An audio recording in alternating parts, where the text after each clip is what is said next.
The 2022 convention of the National Federation of the Blind of Ohio is now in order. Let us hear you.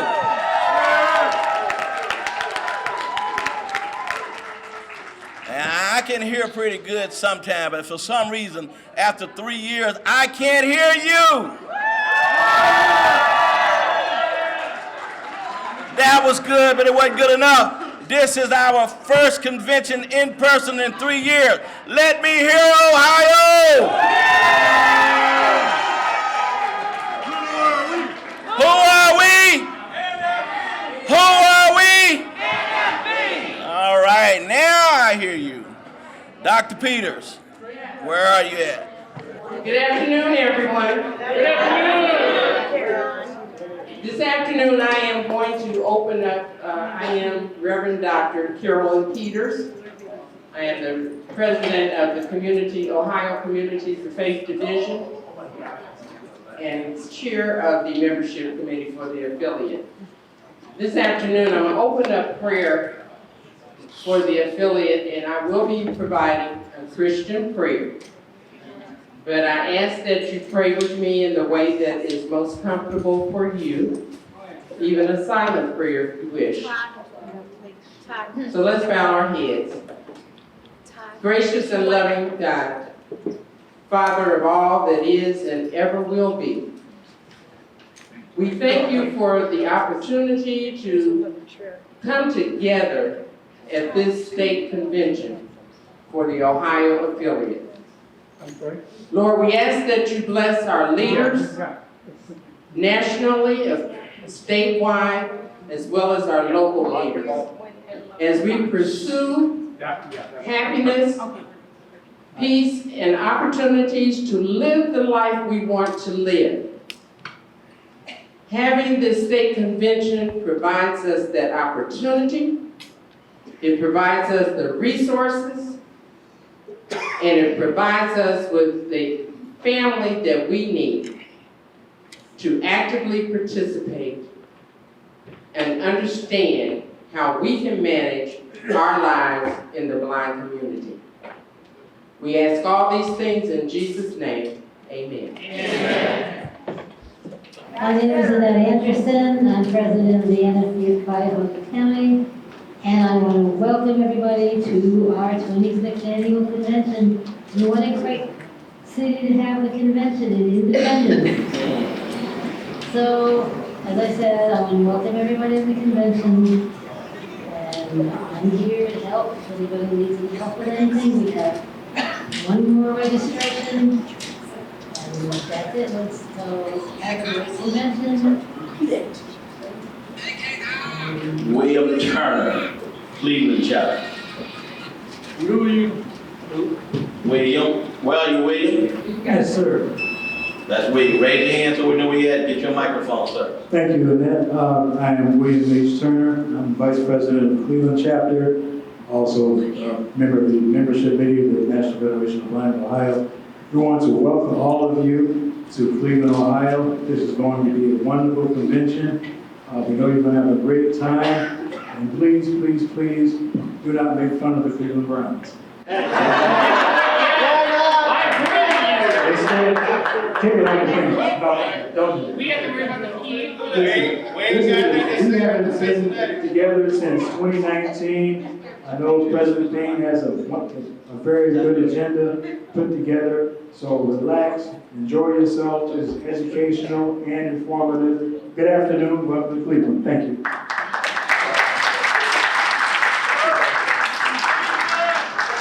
So now we will have the presentations of colors. We have the Coast Guard, National Coast Guard here with us. Our own Sadie will sing the national anthem for us. Do we have any soldiers in the room? Colors. Hanks. Forward. Ready. Out.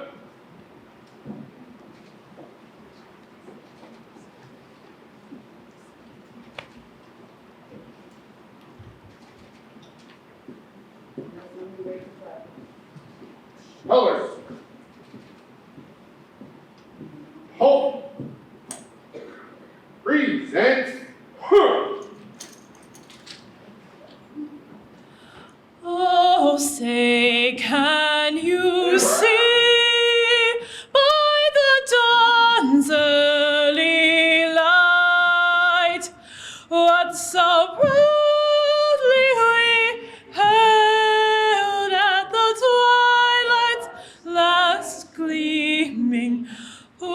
proud stripes and bright stars through the perilous fight.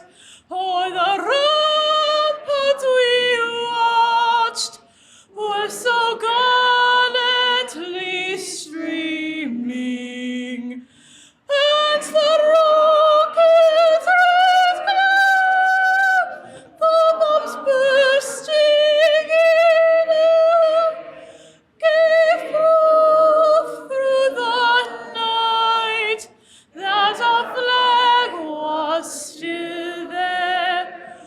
Oh, say does that star-spangled banner yet wave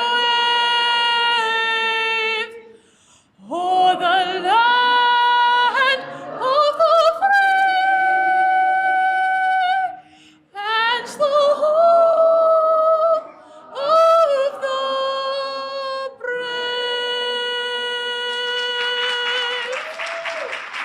Thank you. Forward. Colors. Colors, turn.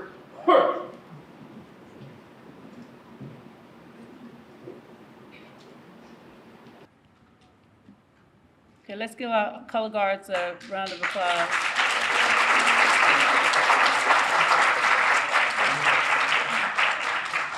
We thank you for your service and keeping us safe and protected. And thank you for spending time with us today and coming provide the service that you do. And then we also thank our military members for the service that you provided when you were in the service. So thank you. Can we give them another round of applause?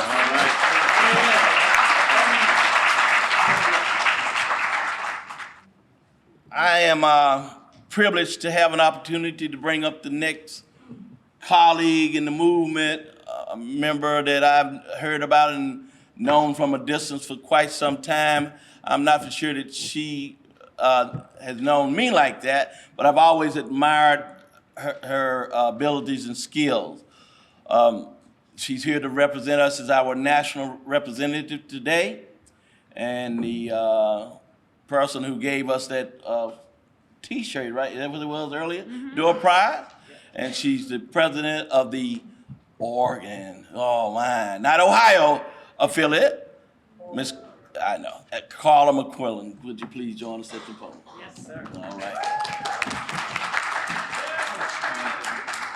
As much time as you need, just half hour. Yeah. Good afternoon, everyone.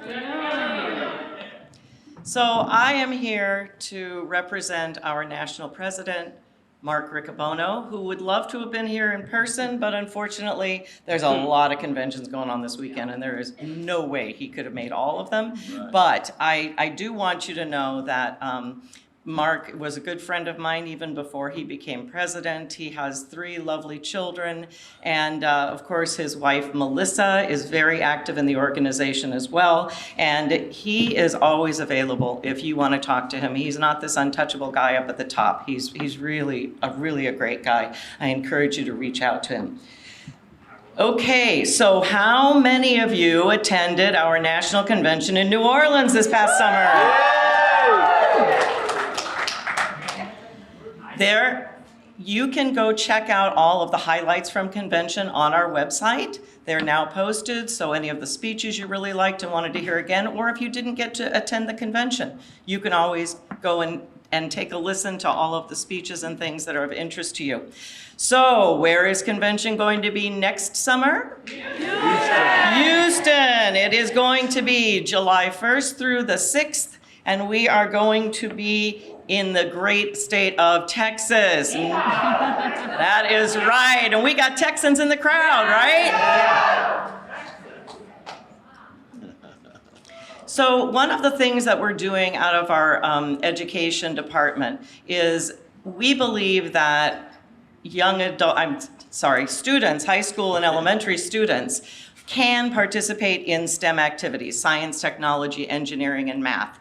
And now, instead of kids having to go back to the National Center, we are doing training for in-state STEM seminars. So Karen Anderson, if you are interested in putting on a seminar, there will be training back in Baltimore, and then you will have some financial support from National to put on your own STEM seminar here in your state. So again, Karen Anderson, who works at our National Center, her email address is kanderson@nfb.org. Let her know that you are interested.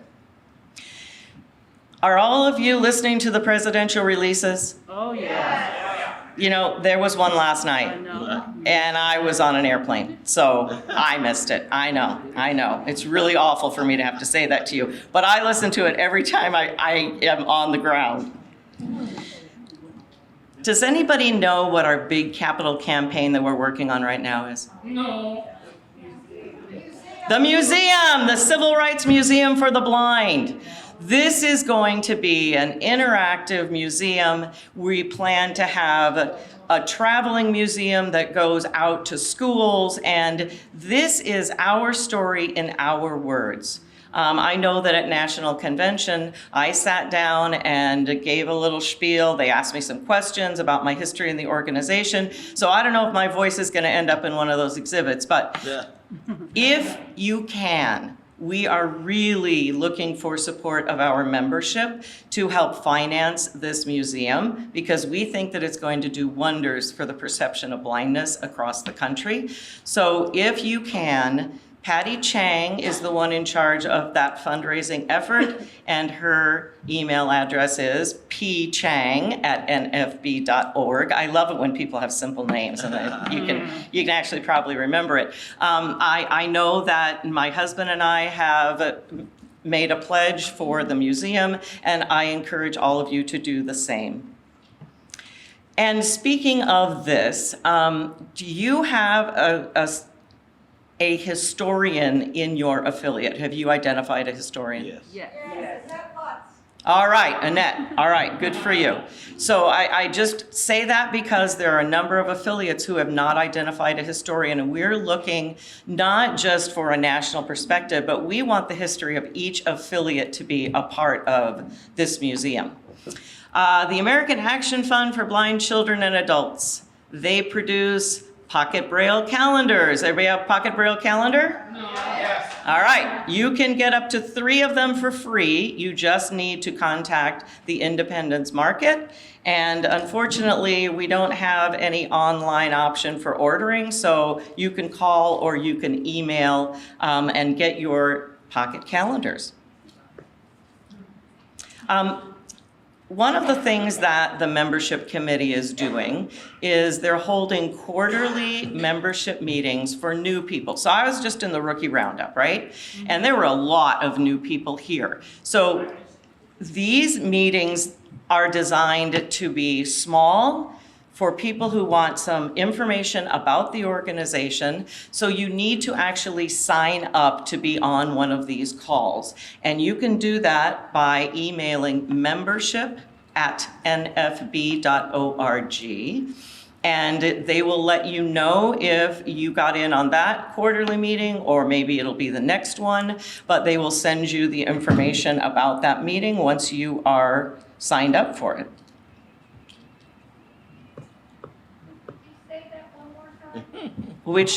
Say what?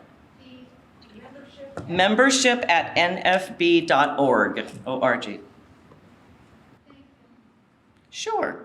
And I'm also supposed to mention that we would like for all chapter presidents to be doing membership onboarding for their new members. Do you know what I'm talking about? Oh, yes.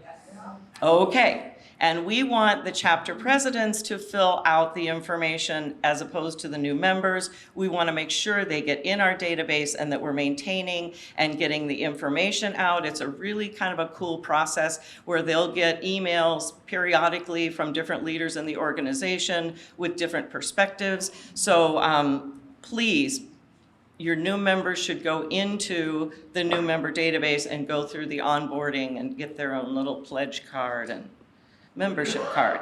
We have public service announcements that you can get free of charge, take to your radio stations, take to your television stations. They have a legal responsibility to play public service announcements for free, and there's a certain amount of airtime that all of the stations need to have public service announcements out. So I encourage you, get the word out for the National Federation of the Blind. They've got to air these anyway. It might as well have our name in it.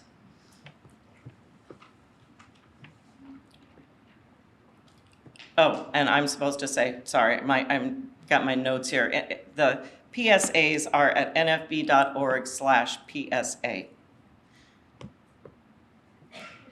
We have recently developed a diversity, equity, and inclusion committee, and Denise Brown, I believe, is one of the leaders of that committee.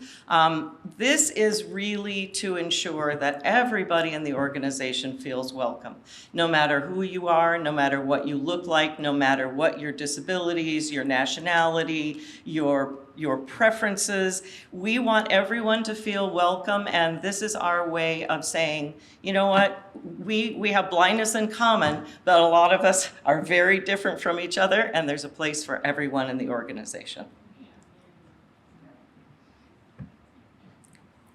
There is on the website a form. If you are having legal issues, like you feel like you've been discriminated against in your workplace or at school, you're not getting the accommodations you need, there is a legal form we would like for you to fill out. Now, we cannot support everybody in lawsuits or legal efforts, but what we look for are people who have situations that are common to other blind people where we can make sweeping changes when we take on some of these cases. So if you do have an issue, please fill out the form that is on the website or contact Valerie Yingling. This is not one of those easy email addresses. It's V Yingling, which is actually just the way it sounds, YINGLING at nfb.org. Okay, and speaking of legal matters, any of you in the room have a guide dog? No. Have you ever experienced discrimination from an Uber or Lyft driver? Yes, yeah, I was out with a couple of my friends when I was back in Maryland for a meeting, and we went out to dinner, and both my friends have guide dogs, and they call the Uber or Lyft driver, and we're standing there, and my friend's phone rings, and I hear him talking, and the Lyft driver was literally sitting at the curb right in front of us, telling us that he wasn't going to pick us up because of the dog. So I walked over to the car when I finally realized that this is because his window's open, right? I can hear him and I know he's the guy. So I walked over, and by the way, this was a little before we actually came to a settlement agreement with Uber and Lyft. And I walked over and I told the guy he was gonna lose his job. I said, you know what you're doing? This is against the law. The National Federation of the Blind is going to come after you, and you are going to lose your job because you're discriminating. And the guy let us in the car. I'm sorry. I can get worked up sometimes.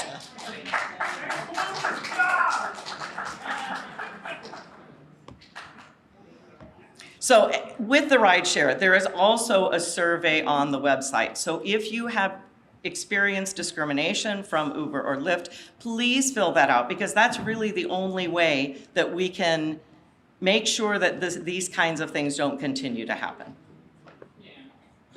And Amazon Fulfillment Center, here's another one. If any of you have had trouble getting reasonable accommodations, if you have applied for or worked at an Amazon Fulfillment Center,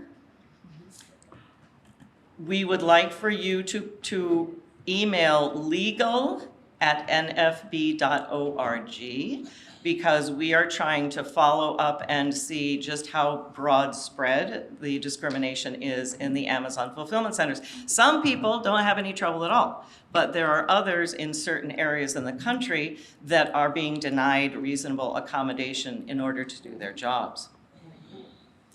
So one of the lawsuits we just recently settled was with the Colorado Department of Corrections. They had 2 blind inmates who were not being provided the same access to the same activities, information, and technology that the other inmates were. So we sued them, and now the Department of Corrections has to give everything, including menus for meals, if there are, and any of the assistive technology they have now purchased and will have available to those inmates who are blind. Yes, it does deserve applause. Because just because they're in jail doesn't mean they're not entitled to the same rights as the other inmates, right? Okay, UNC Healthcare. So this is does anybody know, because this is not a company that I am familiar with. Do any of you know UNC Healthcare? Yeah, so they were denying their blind patients the right to access information in a format that they could use. And the settlement says that any blind person out there, even who was not involved in the original suit, is entitled to $125,000 if they can demonstrate that they did not receive information and materials that they needed in an accessible format. And apparently it was a blatant discrimination. It was a we don't have to care kind of a thing. Well, apparently they do now.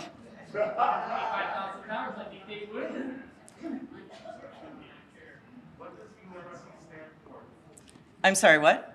What do UNC stand for? You know, I don't know. I get a national report guide, and it just said UNC. I don't know what it stands for. North Carolina. Oh, it is North Carolina. That's right.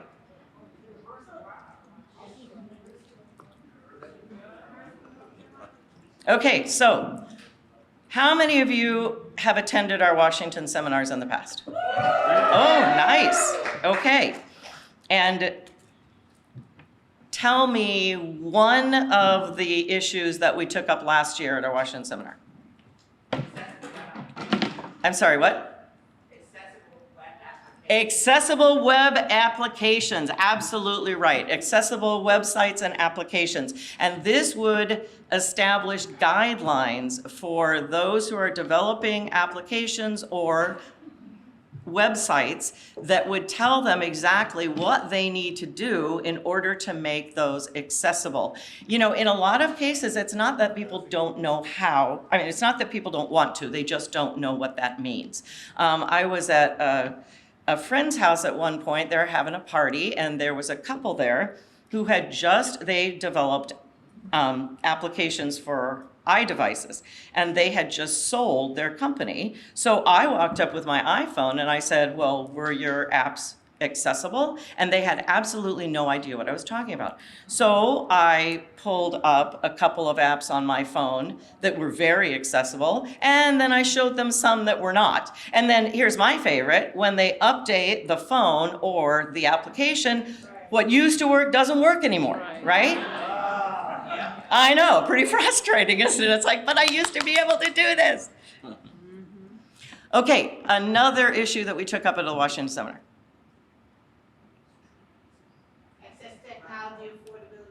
Access Technology Affordability Act, absolutely. This would give all blind people a refundable tax credit of up to $2,000 over a 3-year period. I always mix those up.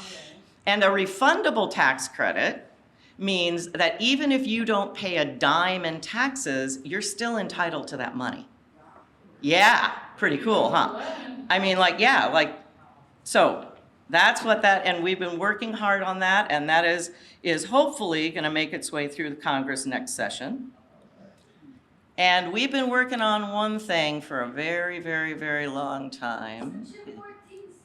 Yes! The elimination of 14C of the Fair Labor Standards Act, which allows certain entities to pay less than the minimum wage to a worker simply because they are disabled. And it is in the law, and it is and has been legal. And I'm happy to say we eliminated all of those in Oregon. We had a bill through the state legislature in 2017 that phased all of it out by this year. So we no longer have any sub-minimum wage payments in our state. Yay.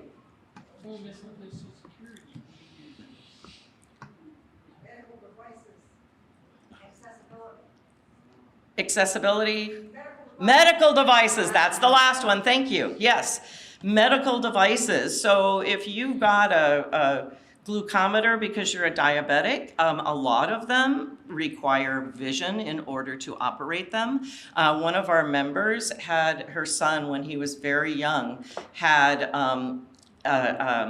arrhythmia. His heart was not beating properly, and she had to put him on this machine that she could not access. So somebody else had to do it, and she said it was really scary because he was a little baby, and it was his life if his heart stopped. She needed to know how to proceed with this equipment, and she could not access it.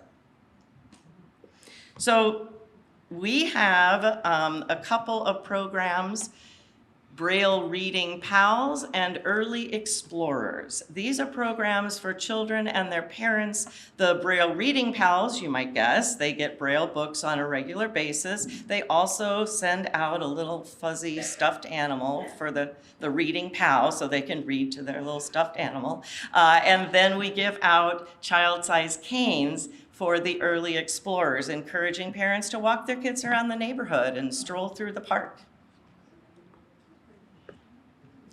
How many of you subscribe to Newsline? All right, Newsline, the best place. And if some of you new guys, because I know there's a lot of you, make sure that you get information about subscribing to Newsline in your state. It is free of charge, and there's over 500 publications you can access, magazines and newspapers from all over the country. You can access the Oregonian, which is the Portland, Oregon major newspaper, even from Ohio. Just like I could probably, what's your big newspaper? Plain Dealer. All right, and Plain Dealer. all right, I could probably access that from Oregon too. So we have an independence market at our National Center where we have almost anything you can imagine, gadgets, goodies, clocks, watches, for blind people. They're all accessible. And I'll tell you, what? Canes. Oh, and canes. Oh, yes. We have lots of canes. Yeah, yes. Literature, yes. A lot of stuff. So we are working on establishing an online ordering system, but that is not yet in place. So you can call the Independence Market, or you can, I'm sure there's an email for them. Okay. Oh, that's my Cricket phone is over there. I thought I wanted to do it. No, it's a chirping. It does that. I'm gonna let it go for now, if you guys don't mind. All right. So, who in the room is on the PAC plan? Get on the PAC plan, sign up today. We need your contributions right away. Funding our movement, it must be done, so all our battles can be won. All right. Good job. So, you guys, when do you want me to do PAC, Richard? To try to get more people on the PAC Do it plan. now. Oh, right now? Anytime you want to. Okay, well, Yeah, there you go. let's wait, because it's on a different set of notes. Okay, so I will tell you now that you are number 10 in the country on PAC. Yay! Yes, so you're in the top 10, and you can do better. And when I actually go through, I've got exactly how much you guys are giving on PAC, and I know that the state in front of you is Idaho. Come on, you can beat Idaho, right? So we're gonna see how far we can move you up on the PAC rankings this weekend. Yeah. And you can, if you would like to, increase your PAC or start a new PAC, you go to nfb.org/PAC, and there is a form there you can fill out, or you can call the National Center. Someone would be happy to take your information. All it requires is that you give a minimum of $5 a month. That's a cup of coffee, right? $5 a month. Not anymore. That is, yeah, right? That is automatically deducted from a credit card, a savings account, or a checking account. Painless way to support the programs and services of the National Federation of the Blind. You won't even miss it. We also have vehicle donation program. So you can call up and tell the national office that you would like to donate a vehicle. Someone comes and picks it up, and then they sell it at auction, and we get the money for it. And it can be cars, it can be boats, it can be motorcycles, RVs, whatever you choose to donate, we'll find a way to get money out of it. In the National Federation of the Blind, we give as members by actively participating in the programs of the organization. We give our money through PAC, but think about when you are no longer on this earth. Do you have assets that you could give to the National Federation of the Blind upon your passing? So I have taken a trust fund that I have, and so a percentage, right? I know we all want to help support our families when we go, but just a small piece of what you have really makes a big difference to the National Federation of the Blind. So planned giving is what we call it. Patty Chang is also in charge of that program. Please give her a call or send her an email at pchang.org, at nfb.org. I was close. She's her own little nonprofit, right? So, PAC, you guys are number 10 with a donation of $1,212.50. I don't know where that 50 cents, oh no, I do. When we first started the PAC plan, you could give $2.50 a month, right? So, all right. So you guys, if you raise $106 today in increases, new PACs, you will pass Idaho. So you will take Idaho out with you, all right? If you raise $116, you will take out Louisiana.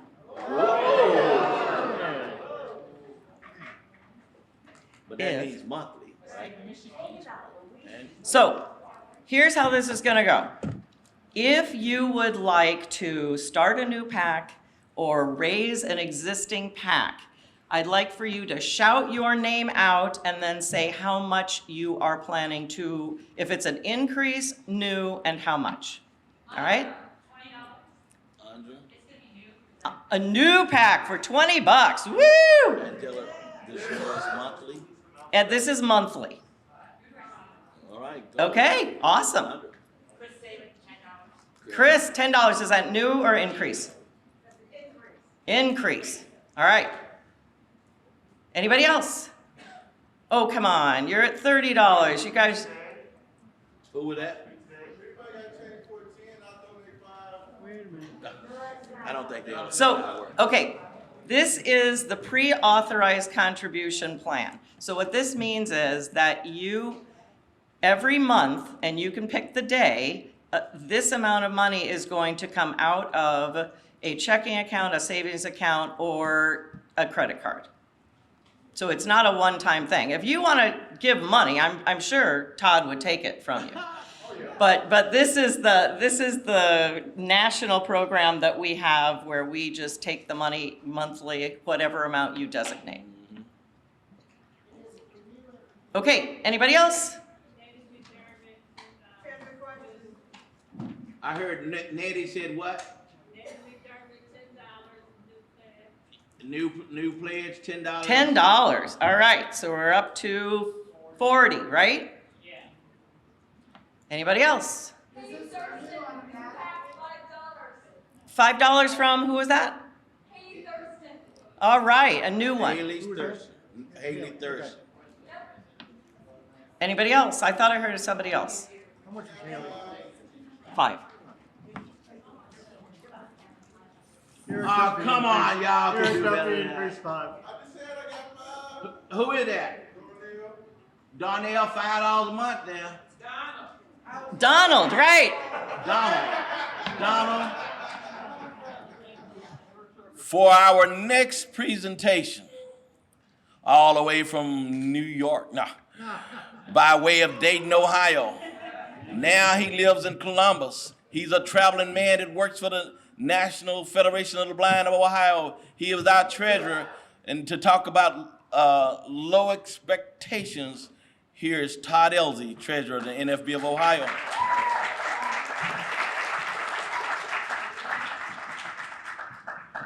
Thank you, Mr. President. I am very, very happy that you did not try to go through this full route that I took to get here, because we might have been here a while for that. Right. But let me start by saying I was a little worried about following the national report, because I wasn't sure quite how I was going to tie this in with the national report and what was coming after me. But Carla, your last statements about blind people being a minority worked out perfect for me, so thank you very much. Okay, I want to start off by talking about something that I hope we all know. As you know, we have a 1-minute message. The National Federation of the Blind knows that blindness is not the characteristic that defines you. Every day, we raise the expectation of blind people because low expectations create obstacles between blind people and our dreams, and you can live the life that you want. Blindness is not what holds us back. Do we all believe that? Yes. Does everybody else believe that in the world? Absolutely not. One of the stories that I talk about when I talk about this issue is from my childhood. I am born and raised here in Ohio. I started kindergarten in a public school in a little town called West. They can't hear you. Okay. I started school in kindergarten in a public school in a little town called West Jefferson, Ohio, in Madison County. Yeah, they can hear you. When I'm going to take this mic. Is that better? Okay. I started school in a little town here in Ohio called West Jefferson in Madison County in kindergarten. Like most kids, I was excited about starting school. And I had the dreams that I think most kids have of growing up, playing sports, doing all the things that we want to do as kids and then as adults. Boy, did I get a shock, because I discovered that the school, this was about 1970, 1971, before the ADA and the IDEA Act, so that I discovered that the school didn't want to educate me. What they did was they gave me a coloring book and crayons, sat me in the back of the room, and basically said, have fun. To this day, I cannot tell you the name of the teacher that I had in kindergarten, nor can I tell you the name of one single person in that class. It was so bad that they wouldn't even allow me to play on the playground with the other kids during recess. I had to sit on a bench next to teacher's aide and just watch the other kids play. Now that is probably the height of low expectation for a blind person. I mean, I just don't know how you go much lower than that. But who else here in this room has experienced something in their lives, either as a kid or an adult, where you wanted to do something and you were told you couldn't, or that you probably couldn't because you were blind? Right. Just about all of us, right? Yeah. So here's my thing, and I certainly had other things like this. I was told I shouldn't be a journalist because I was blind in college by a college guidance counselor and a number of other things. And even after going to the school for the blind, the low expectation didn't get any better there. We were told that most of us wouldn't go to college and most of us might not have jobs and just all sorts of things. We were even told we wouldn't want to come back to school reunions after a while because we wouldn't want to see what basically transpired and happened with our friends. And I was the School for the Blind here in Columbus. So this takes a toll on you over the years. So I think there are two kinds of low expectations that have to be challenged. One is the obvious, the low expectations that society has of us as blind people. But let's face a little reality here. When you hear all throughout your life, as most of us have, that everybody else had low expectations for yourself, for you, eventually that creeps into all of our thinking. It certainly has to mine.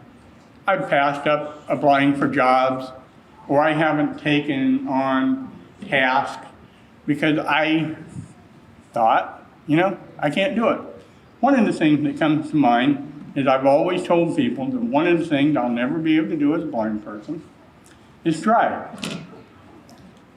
Well, Dan Parker, who is a blind race car driver, has certainly proved me wrong on that. Over last year, he drove a race car, breaking a land speed record for driving a car blindfolded, but he wasn't blindfolded because he is blind. He drove a race car 211.048 miles an hour. Without a system. That was with just using special sensors in the car that told him whether he should turn, keep going straight, whether he was off center line. There was a great presentation at the National Convention about it, and it's an awesome, awesome story. And that has convinced me that, yes, as blind people, perhaps one day we will be able to drive maybe as a regular thing. But it's certainly shown me that if we want to have an experience driving with the proper training and the proper experiences, we can have that experience. We can do it. Is there anything in this room now that somebody thinks that you can't do as a blind person? Come on, guys. Is there anything you think you can't do as a blind person? Styling hair. Airplane. Well, do I have a story I heard airplane. Do I have a story for you? Okay. Challenging low expectations, I guess. There was recently a story that I came across. As many of you may know, I work for the national office and our communications office. And we got a press release a couple of weeks ago about a blind lady who happens to be a pilot. And she flew a private Cessna aircraft. I believe it was a Cessna, but it was a small plane. And she flew it from somewhere in Arizona and landed in several different spots along the way, with her final destination being Washington, D.C. Oh, wow. I'm telling you that there is nothing that we cannot, as blind people, do in this world if we want to. I just literally cannot think of anything. But the trick is convincing ourselves of that. But how do we do that? I think one of the first things that we need to do is realize that yes, we have experienced everybody telling us low expectations. We hear it from our rehabilitation system every now and then, quite often. Unfortunately, when they tell us that all they can help us do is find entry-level jobs. We hear it from our employers when they say that you may not be suitable for a job or a promotion because you're blind and you just can't do it. We hear it from teachers all the time when teachers tell blind kids that they can't do art because they can't see it. And that's certainly not true. We've got a performing arts division to prove that. We hear it many other times in the world. So we have to realize that we are going to hear it. No matter what we do, we're going to hear it everywhere we go. And we have to learn to ignore that and believe in ourselves. We have to believe that no matter what, we can challenge everybody else's low expectation and our own and pick what we want to do. Now the second thing is for some of us, some of us may have higher expectations than others. Some of us may need to start small in challenging our own low expectations. Maybe, and I don't want to single anybody out here, but I can think of somebody who has recently gone to an NFB training center who I know, who didn't have great blindness skills before this person went, and is developing great independent skills now. And that person jumped in both feet and just did it. But maybe it's starting small. Maybe it's taking your white cane and walking around this hotel independently and finding the rooms on your own without having somebody as a sighted assistant. Or maybe it's cooking meals for yourself and your family, finding the training and a mentor to help you figure out how to cook independently. Or maybe it's something big, like Dan Parker wanted to do and drive a race car 200 miles an hour. But the thing that you have to do is believe in yourself and then find a mentor or training or information on the web or wherever on how you can do what you can want to do, and then be committed to that goal. Commitment for us is a big thing. We see it all. We have a really dynamic group of leaders in this affiliate who spend a lot of time committed to the movement. And that's sometimes what it takes in our own personal lives to commit to battling low expectations. And I believe that when we can challenge our own low expectation, we'll pull other people along with it. They will figure out that, they'll see us doing things. And they'll think, okay, yes, blind people can do that.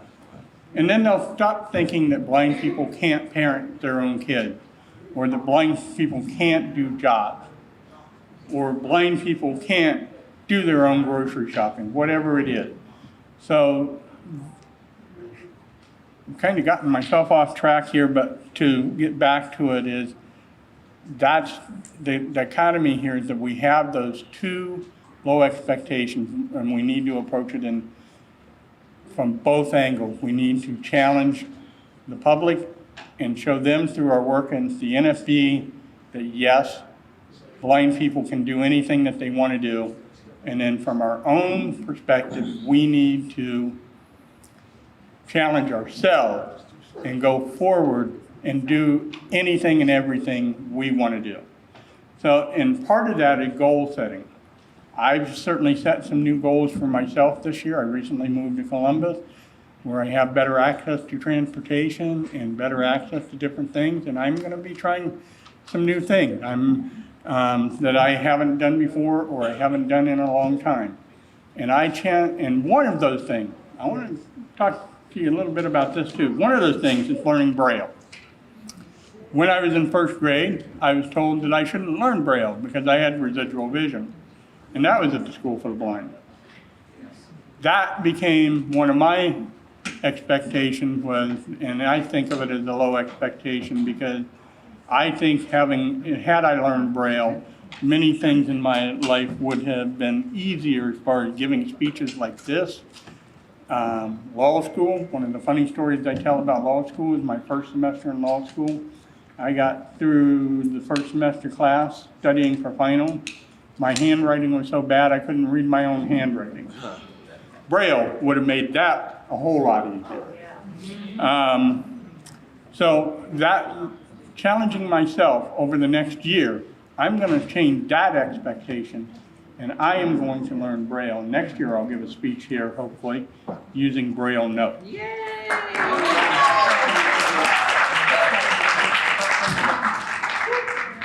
And with that, I want to finish by challenging you, everybody in this room, and take it back to your chapters. Talk about low expectation. Talk about working on low expectation, not just in the public, and of course that is a very important part that we do need to do, but talk about challenging your own low expectations about you and that you've developed over the years as a blind person, of things that maybe you think you can't do, but you can do.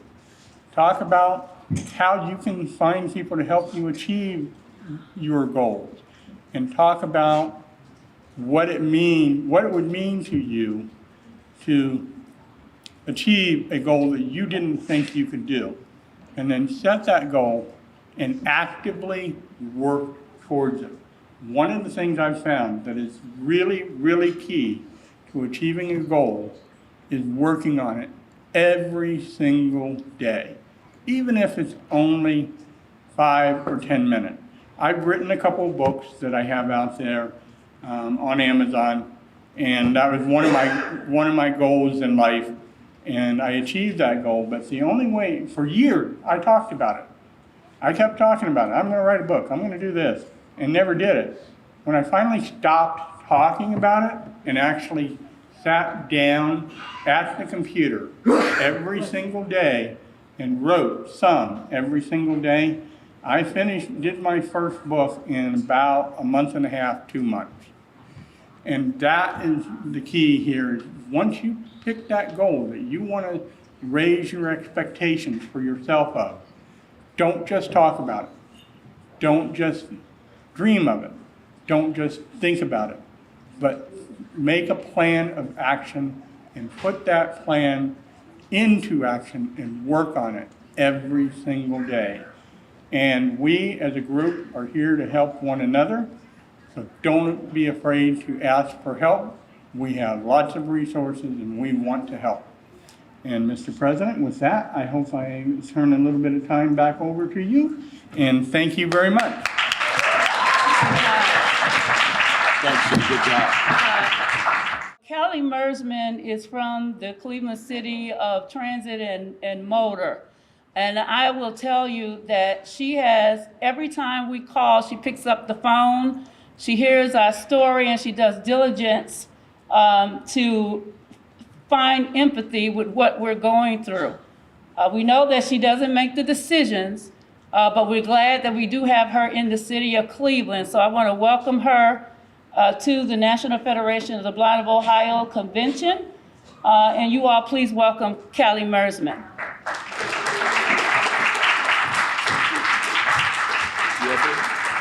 Yeah. That's me. She's here. You gotta talk directly to the mic. All right. Let's make sure they can hear you. Thank you so much, Suzanne, and thank you all for having me here this afternoon to talk with you. It's been a real pleasure to listen to your speakers so far today, and I'm honored to be one of them. So my name is Calley Mersmann. I am the Senior Strategist for Transit and Mobility with the City of Cleveland. As Suzanne mentioned, I do work with our scooter and bike share program, but I also work on a bunch of other programs that help shape how people move around the city. And I have really appreciated the relationship with the National Federation of the Blind, the issues that you bring to the city and to me to help us do better to make it possible for you to move around the city comfortably and safely. I'd like to start by just welcoming you all here on behalf of our mayor, Justin M. Bibb. I know we're not technically in the limits of the city of Cleveland, but I think many of you are likely residents. Can I hear from people who are residents of the city? And some of you maybe work in the city of Cleveland? Or maybe go to restaurants or entertainment or anything else in the city. The Cavs game. Cavs game's great.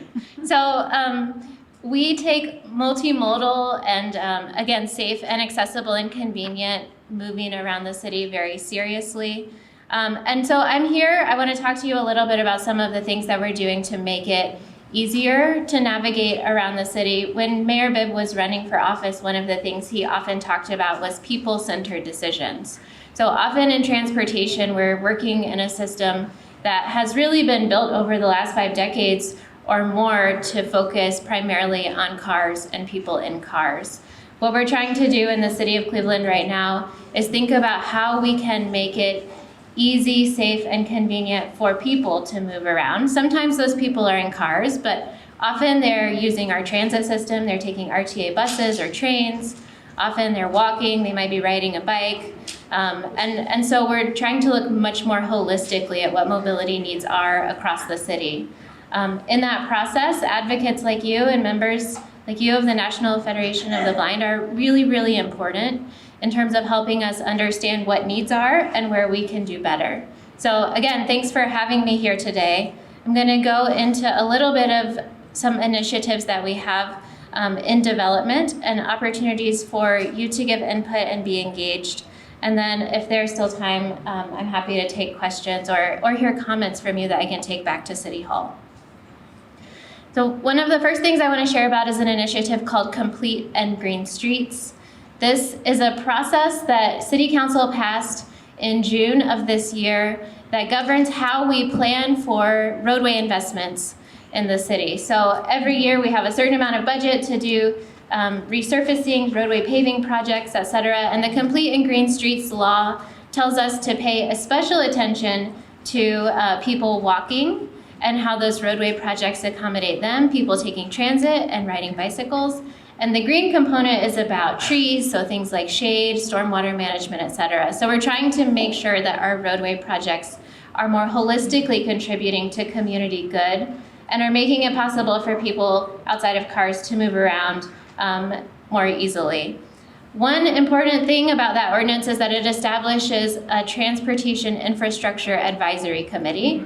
And the code specifies representatives of that committee to help us plan and design those projects in the best way possible. One member of the committee is specifically a person representing an organization that serves people with disabilities generally. And in addition to the advisory committee, like I said, we're really interested in hearing from community members about their experience on our roadways. A second initiative I want to share about is a mobility plan update. This is going to be kicking off early in 2023.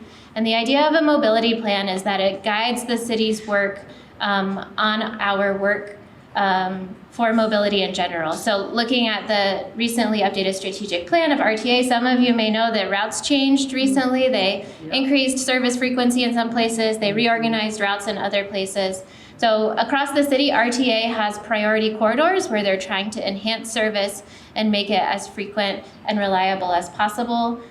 We want to layer those priority routes with a plan for bikeways, a plan for sidewalk and pedestrian improvements, improvements to our permitting for scooters and bike share, like Suzanne alluded to, and other policies that help make the city as easy to move around as possible.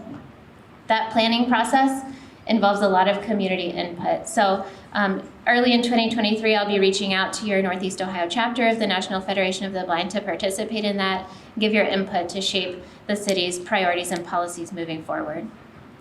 I also want to touch briefly on our 311 system. Have any of you used 311 in the past? So 311 is a phone line you can call. All you have to do is dial 311 on your phone. It will route you to a team of dispatchers in the city. They take general complaints or needs from residents or people moving around the city. So there's a big span of things that we can take in requests about. Residents call from things ranging from needed street sweeping, if there's a pothole, if a sign has fallen down or a traffic light is out. But if there are obstacles that you encounter that the city should be taking care of, dial 311, a dispatcher will pick up. You can file your complaint and they'll connect that to the appropriate department at the city. Those calls create work orders, so they're trackable tickets that go through the system for the appropriate city workers and city department to close out. So that's a great resource if you're navigating around the city, encounter something that should be fixed or needs to be different, call that into 311. That's a great way of reporting to us so we know how to address it.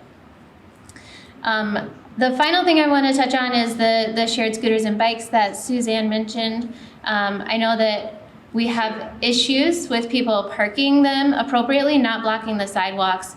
And because of the National Federation of the Blind's advocacy, we have been working with vendors ever since that forum in 2019 before the pandemic to create required mandatory parking zones so that people can't actually end their ride. Their credit card keeps getting charged until they put it in an approved zone outside of the walkway. We're also continuing to push out messaging to riders so that they understand how to use the system responsibly.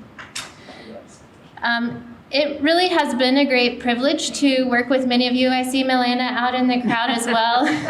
Thank you for your time and your phone calls. We went on a walk together in downtown Cleveland last summer, I think, and it was really a wonderful experience for me to learn more about how to navigate with a white cane and what the experience is like traveling around our city streets. So your advocacy and your experience sharing that with both me at the city as well as others is really important and formative to the work that we do.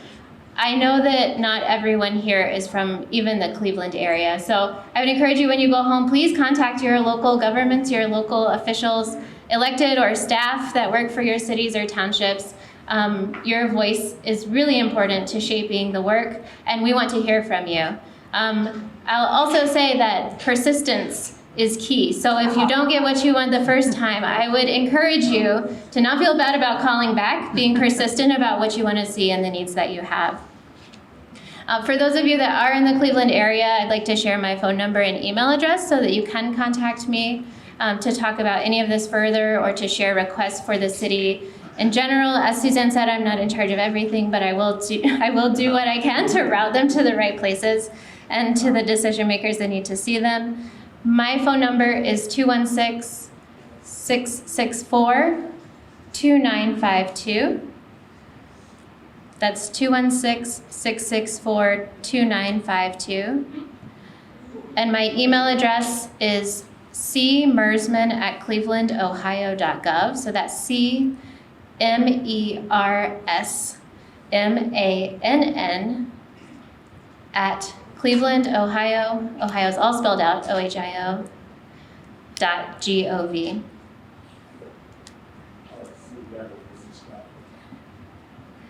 So at this time, if it's okay to offer questions or comments, I have a pen to take notes. I'm here to answer any questions that I can. I see we have a taker in the front row already. So we'll take questions, but you need to say your name. Teresa McKinney. Hello, it's Larry Rodriguez. Go ahead, Larry. I've been doing No, Teresa Listen, was yeah, first. I get to Teresa. One of the things about the e-scooters, what would work if the city of Cleveland puts an advertisement on TV of some sort, like educating people how to use these e-scooters because it's still a problem in the city of Cleveland.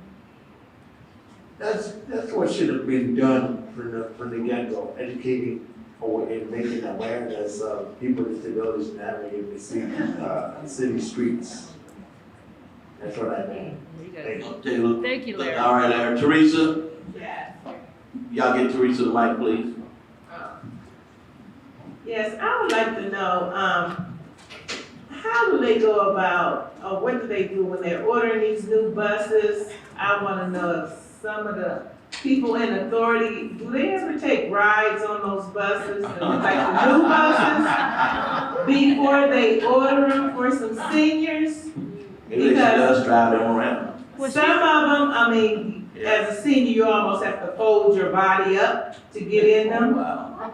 Some of them, you have to step down so hard or use a step stool that might tip over when you step on it. I just wanna know, what do they do? I mean, do they take some of us blind people with them? I think they should, when they order these new buses, especially the seniors. So that, can you hear me, Teresa? Almost. Okay, so that's paratransit. Calley is not with paratransit. She's with the bigger buses. Are you talking about the larger buses? Okay, so she's not with paratransit, so she can't answer that She question. can pass it on. I'm here. Thank you. Okay. Can you guys hear me? Who is that? Hold on. Andre, hold on. We're gonna get you a microphone and we'll definitely hear you. I don't want you to holler because you gotta go to work Monday morning. Right. No excuses. That's okay. Someone, Chrissy, get under a mic. Most of my clients are actually deaf, ironically, so. Okay, go ahead. What's your question? Quick question. Okay, you mentioned about the 311. I live in the Lakewood area. Is that also, would that, just out of curiosity, would I be able to call that number for Lakewood? Or is that just for Cleveland proper? I can't speak to Lakewood specifically, but in general, municipalities use 311 for like sort of a helpline for municipal services. So my guess would be yes, but I don't know 100%. It should work across many communities though. We have another question? On the spot, I have a question. Why do you live in Miami Valley and Dayton, Ohio? No, that's okay. Go ahead, get one of the mic so she can answer the question, please. My question is, I'm on the CAG with RTA. And what I'd like to know, do you have a program that professionally trains your drivers how to deal with the disabled? I know that RTA, so I'm not with RTA itself. RTA is a different agency from the city of Cleveland. I know that they do driver training and I am happy to take to them that there's need for specific training on that topic. We probably take two more questions and we're gonna move on. Turner. Milena. We're gonna, I heard Melana, then I heard Melana Suzanne. Yeah, Melana. Okay. Go ahead, Melana. Okay, in regard to the question about drivers dealing with the disabled, in what capacity do you mean? I mean, I get on the bus every day and go to work, and I have no problems. What do you mean by that? So you're, Second question is, for the scooters, it would be helpful if we had some kind of sound emitting from the devices, from the scooters themselves. So I don't have to use my cane as though I were a 99-year-old woman with problems, because I have to drag my cane on the ground to pick them up because the skateboard is so low. So that's those are two things. so those were comments, right, or questions? That's a comment, that was a question. Okay. Did you hear a question? Milena, was the question about scooters making a sound? Right. Yeah, emitting sound emitting, coming from the scooters. Yeah, we have talked about that before, and some of the scooters that we have in Cleveland do that. We're working with operators across the board to put in some requirements. Yes, and that's wonderful. I've heard them. They're a pleasure.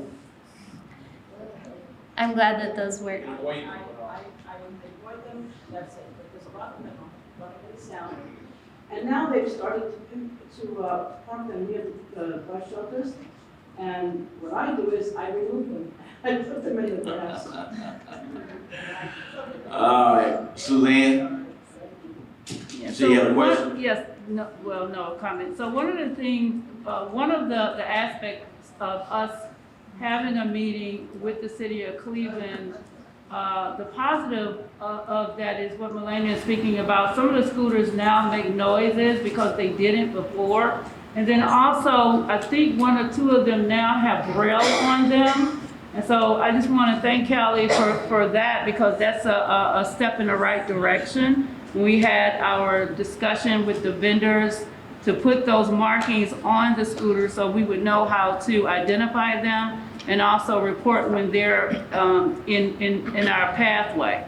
So although progress is slow, we do appreciate the little steps, and we thank you for continuing to do that. All right, you have anything else, Kelly? That's all I have. Please call me, please email me, please let me know what your experience is like on our streets. We hope to increase the pace of progress, to Suzanne's point, and really want to be partners with you to do that. Thanks. Sure. One more thing. I understand that a few months ago,